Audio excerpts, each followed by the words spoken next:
We're announcing a new enforcement action my office is taking to eliminate local government policies in Indiana that give sanctuary to illegal aliens.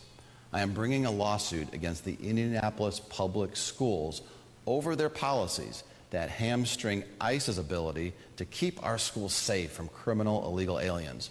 That was a statement yesterday, video statement put out by the Attorney General of Indiana, Todd Rokita. I'm Tony Katz, 93 WIBC. Good morning. Good to be with you. He was standing next to Chad Wolf, the former acting Secretary of Homeland Security. While he made this statement, the Attorney General, Todd Rokita, joins us right now. Full disclosure, Indiana Unclaimed is run by the Attorney General's office. It is a sponsor of a segment on this show and on this station. That does not change how we do the interview. You'll decide for yourself. I am just a believer in the full disclosure. Let's start, sir, with what it is that we're saying here. You're going about this lawsuit for ignoring, against IPS, for ignoring immigration law, interfering with ICE. Is this because of what they've said, or is this because of something they've done? Hey, Tony, good to be with you. Both, really. It started January 8th when ICE reached out to me, and they needed help because they were getting stonewalled by IPS. And the reason they were getting stonewalled is because there was a child of an illegal alien who was at the school. Now, you remember Christy Noe advertised the idea of self-deporting, and that resulted in thousands and thousands of people here illegally deporting themselves voluntarily so that they might have a chance later in life to come back the right way without being penalized. Well, there was a father here in Indianapolis who wanted to do just that. And so he contacted the school to get his kid so that they could go back to wherever they came from. The school wouldn't give up the kid. And so ICE reached out to us, and we inquired. We started an investigation that led to phone calls, that led to letters that were ultimately ignored by IPS.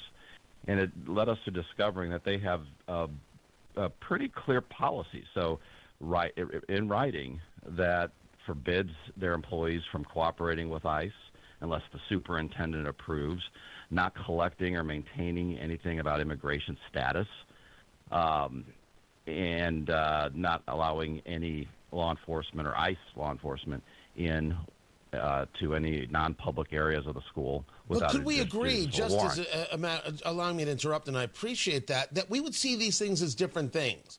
Not allowing ICE or law enforcement into the school is far different than whether or not we expect schools to be keeping copious notes on all the students.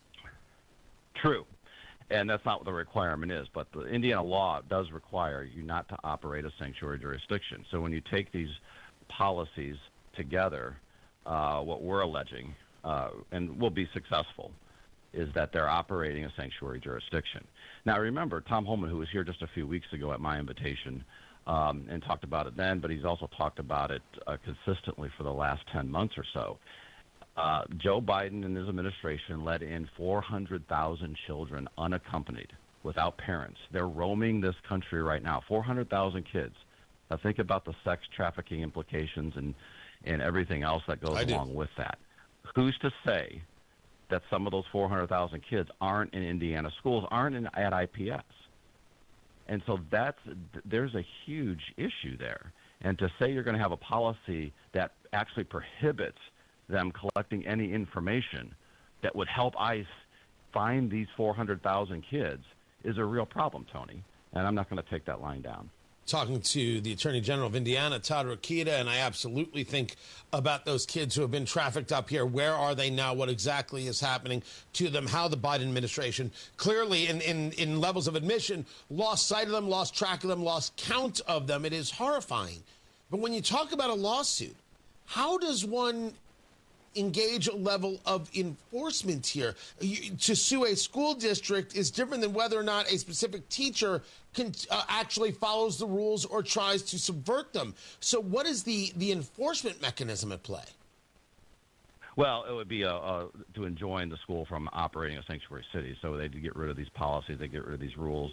They'd cooperate with ICE That's the relief we're looking for. But you from the might court. still have to, if there was a teacher doing X or an administrator doing Y, you may still have to deal with them on a different law enforcement basis. This is about a removal of rules that are situated, that exist to stop, whether it's you, law enforcement in Indiana, or federal law enforcement from doing its job.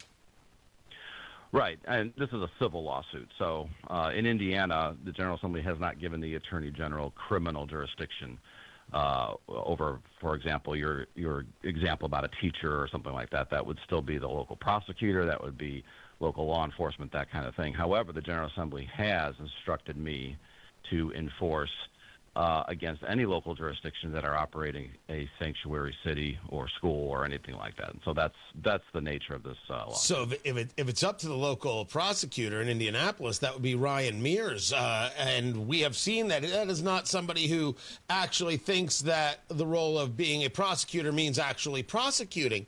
Right. Have That's you a real spoken problem. to him about this at all?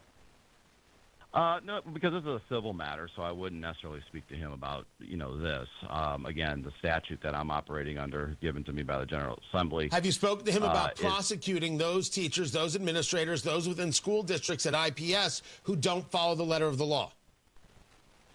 Well, no, that's my jurisdiction, and it's a civil violation. So, and he does criminal law. So, no, I wouldn't have a reason to do that. But there's a million other things to talk about, right? With regard to the fact that Indianapolis is one of the worst crime-ridden cities in the U.S. I think it was ranked number 1 recently, so especially per capita, which is the reason I asked President Trump, actually, to come in and help out. Yes, you did. You understand, Tony, so in Indiana, the Attorney General's office isn't even called for in our Constitution. I don't know if you knew that. It's a statutory creation. So everything that I can do or not do is usually prescribed in statute. In Indiana, the local prosecutors, and all of them, doesn't matter really Republican or Democrat, are very, very vehemently and jealously protect their discretion to file criminal charges. They're the only ones in the state that really can do that. And so in other states, my counterparts have I do have criminal jurisdiction in other states. My counterparts do. So, but in this state, I don't. So, I ask for help where I can get it. I'm still a citizen of the state. I'm still a taxpayer. I'm still a leader in the state. And so when you don't have a prosecutor that cooperates, that doesn't prosecute whole swaths of crimes, you go to other places to ask for help. Talking to the Attorney General of Indiana, Todd Rokita, you did make a statement on social media where you said, hey, President Trump, send the National Guard here to Indianapolis. We need it. What has been the response from Governor Braun, Lieutenant Governor Beckwith, Republicans in the House, in the Senate, and from the president himself? I know we've been talking to the White House a little bit about it, so there's that. And I haven't heard anything from Governor Braun, Lieutenant Governor Beckwith, or anyone else really that you mentioned. Is it a problem in your view that you're not hearing from these people, or they haven't made this call for the Trump administration to get involved yet? You had to be the first?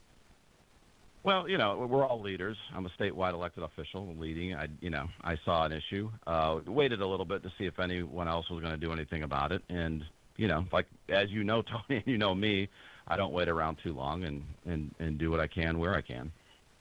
So we'll see what happens with that. There's a lot of federal property here in the city of Indianapolis, and so there's reason for the president to come. I think he'd be welcomed here. Aside from very local leaders, I think the state would welcome him here. And it's our capital city, just like Washington, D.C. is our capital city. Well, so is Indianapolis for the state. So we all have an interest, no matter where we live in the state of Indiana. We all have an interest in making sure our capital city is a safe place, is a place we can all be proud of, is a place we can all go to and bring our friends and family members from out of state here and show off. And it's hard to do that right now. There has been a lot of conversation about why the state does not get more involved in the safety and security of Indianapolis. It has been broached before, and the city leadership, quote unquote, the civic leaders and others who have nothing to say about crime in general will say, hey, state, leave us alone. This is none of your concern. Are you a believer that the state should be more involved in Indianapolis' safety and security and engage a level of takeover, or should the city be engaged in removing the mayor from such a leadership position and institute a town council system, or a town manager system, I should say, that would leave the mayor to be ceremonial? Well, I firmly believe that people need to pick their leaders, and they shouldn't be removed except by the people. So there's that. But aside from that, I've watched as a guy from Northwest Indiana who served in a couple different statewide offices now, I've watched this city grow and climb and be something that punched way above its weight. And it took decades. And I just cannot believe the city fathers and mothers and others who built up this city over the last decades, who associate with other names like Lugar and Hudnut and Goldsmith, wouldn't support me in this effort to help get this city cleaned up, right? I mean, so much time, so much money, so much effort has been put into all this over decades just to see it go right down the toilet like this, and we're going to stand by and say, oh, that's okay, it's just those Democrats, that's how they do things, they're different, and poor Joe Hogsett, and what? Absolutely not. And so that's kind of what was going on in the back of my mind when I put out the social media post. Attorney General Todd Rokita, I appreciate you taking the time to be with us. Dominic, stay right there. We'll catch you on the fives at 8:35. We will have the traffic update for you. Tony Katz, 93 WIBC. Good morning.